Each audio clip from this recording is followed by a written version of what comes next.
तो कंटिन्यू कर रहे हैं लाइकोपोडियम।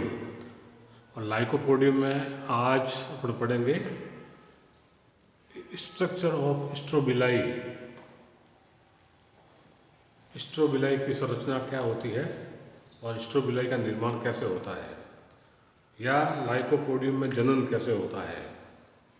तो लाइकोपोडियम में जनन बीजाणुओं के द्वारा होता है और ये बीजाणुधानी के अंदर बनते हैं। और ये बीजाणुधानी जिस पत्ती या पत्ती के एडेक्सियल सरफेस ऊपरी सतह पर बनती है, और साधारणतया ये बीजाणुधानी पत्ती और जो मुख्य तना का अक्ष है उसके कक्ष में बनती है। तो जिस पत्ती पर बीजाणुधानी का निर्माण होता है उस पत्ती को स्पोरोफिल कहते हैं।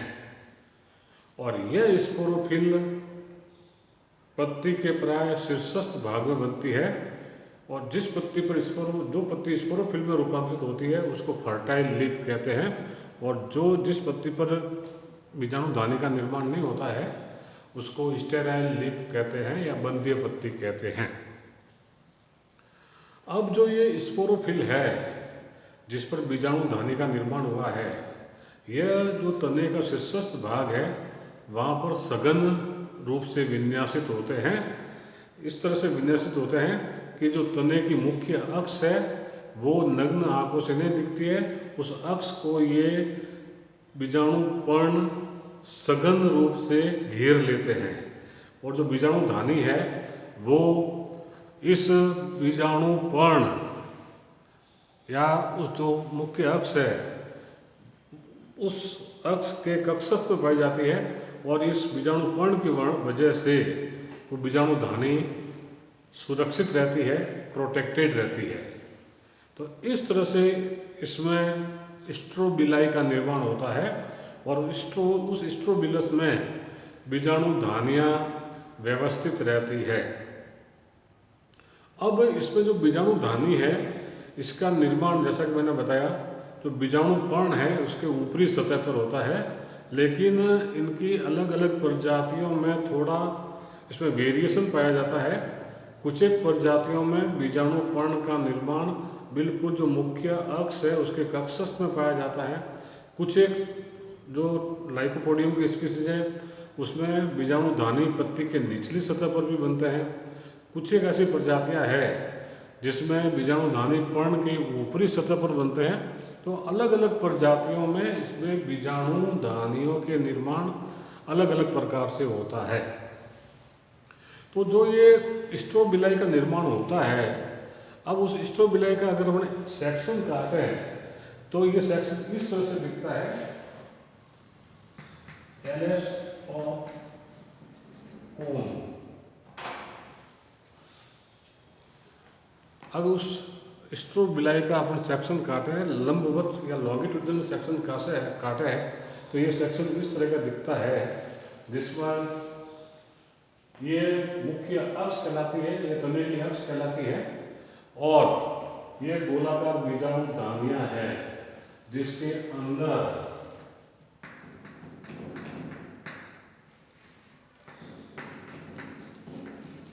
ये बीजाणु पाए जाते हैं। और ये बीजाणुधानियाँ, ये पर्ण है, इस पर्ण के ऊपरी सतह पर ये बीजाणुधानियों का निर्माण होता है।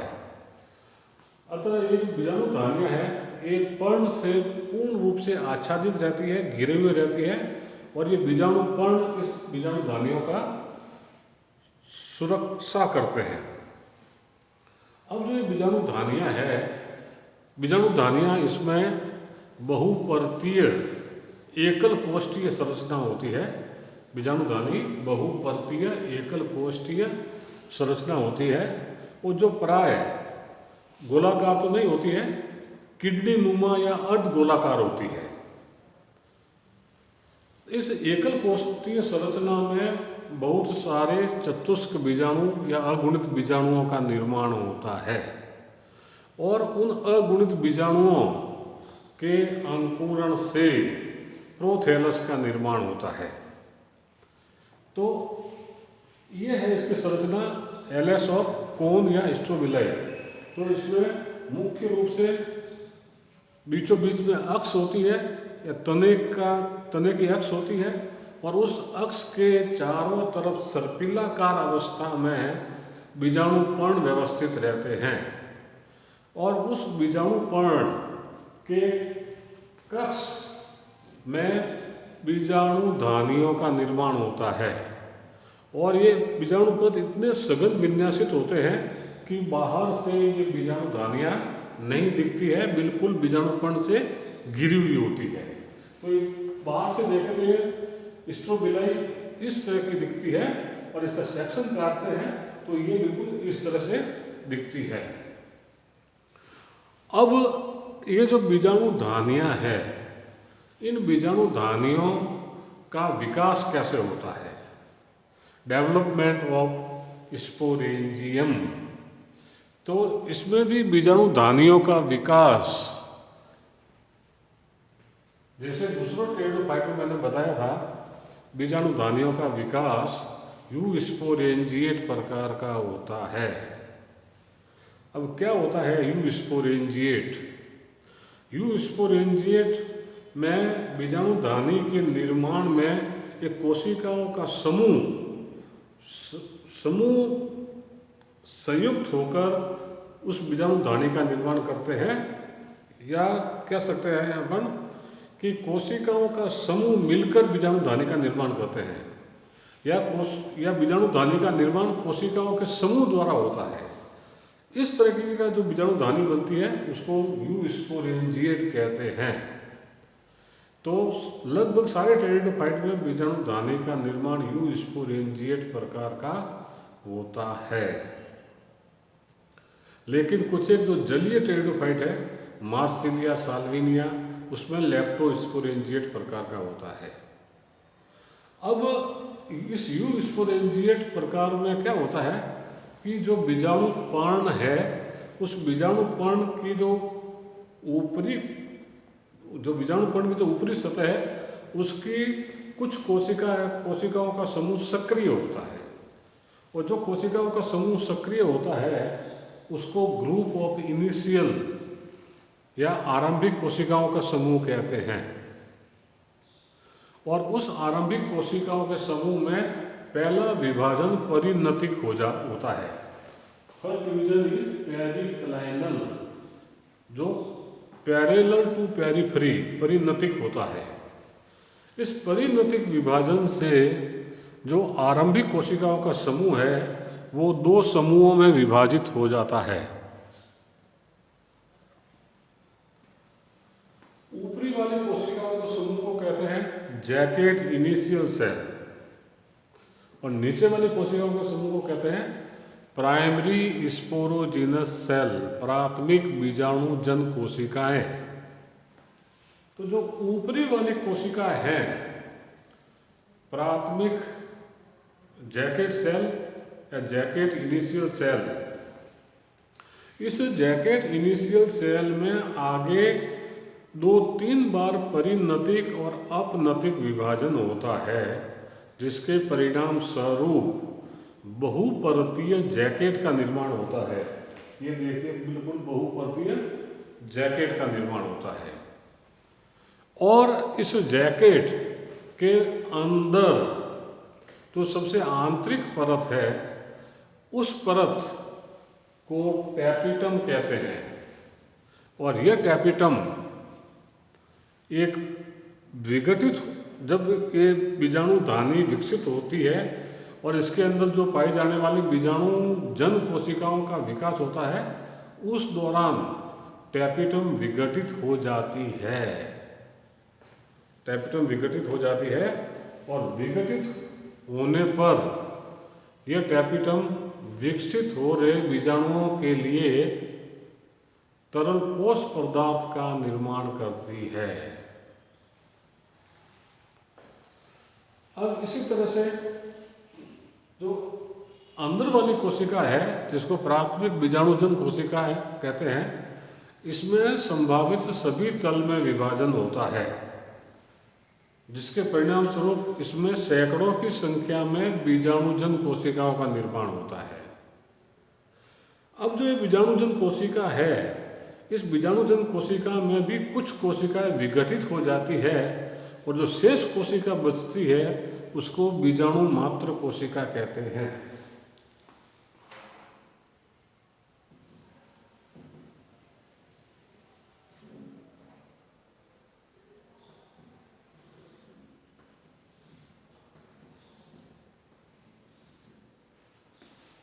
तो शेष कोशिका बचती है उसको कहते हैं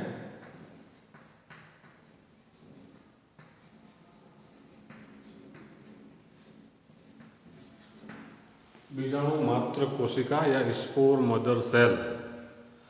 ये स्पोर मदर सेल, इनको पर्याप्त मात्रा में भोजन मिलता है क्योंकि टैपिटम विघटित हो चुकी होती है और इसमें से कुछ एक प्राथमिक जो बीजाणुजन कोशिका है वो विघटित हो चुके होते हैं और इनके विघटन से बहुत सारा तरल पोष पदार्थ का निर्माण होता है और उस पोष पदार्थ की वजह से ये जो बीजाणु मात्र कोशिका है इनको ज़्यादा मात्रा में भोजन मिलता है, जिसके परिणाम स्वरूप इसका आकार बढ़ जाता है और आकार बढ़ने पर आकार में ये बड़ी हो जाती है या बड़ी दिखती है। इन बीजाणु मात्र कोशिकाओं में अब अर्धसूत्री विभाजन होता है। अर्धसूत्री विभाजन से प्रत्येक बीजाणु मात्र कोशिका के अंदर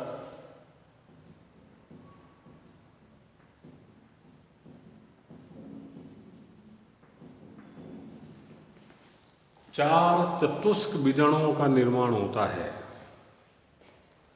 और ये चारों चतुष्क बीजाणु अगुणित होते हैं और ये चतुष्क बीजाणु इस बीजाणु धानी के टूटने पर मुक्त होते हैं और किसी सतह पर जाकर गिरते हैं और वहाँ पर अंकुरित होते हैं।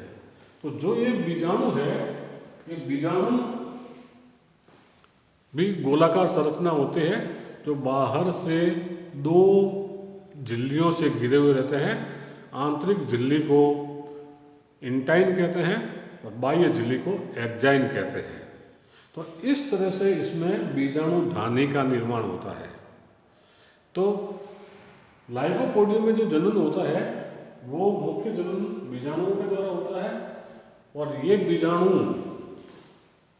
बीजाणु धानी के अंदर बनते हैं और ये बीजाणु धानी बीजाणु पर्ण पर बनती है और ये बीजाणु पर्ण व्यवस्थित होकर स्ट्रोबिलाई का निर्माण करते हैं और इस स्ट्रोबिलाई का एलएस की संरचना इस प्रकार होती है। और ये जो स्ट्रोबिलाई है जिस पर बीजाणु धानी बनती है, इस बीजाणु धानी का विकास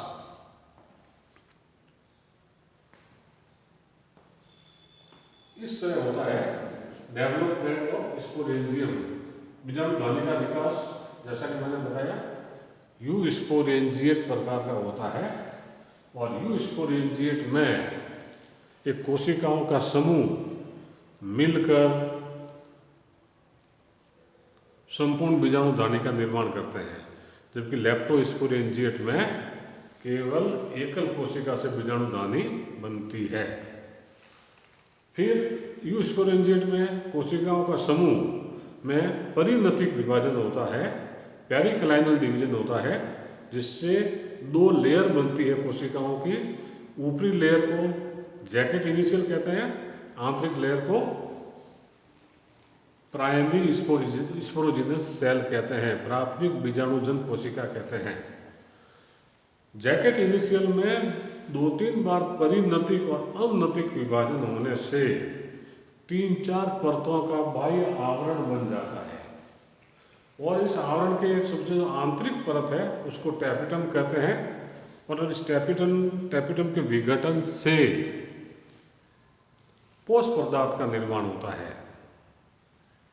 और जो प्राथमिक बीजाणुजन कोशिका है इसमें सभी तल में विभाजन होता है, जिससे सैकड़ों की संख्या में बीजाणुजन कोशिकाओं का निर्माण होता है और इन बीजाणुजन कोशिकाओं के विघटन से बीजाणु मात्र कोशिका का निर्माण होता है और इन बीजाणु मात्र कोशिका में अर्धसूत्री विभाजन से चतुष्क अगुणित बीजाणुओं का निर्माण होता है।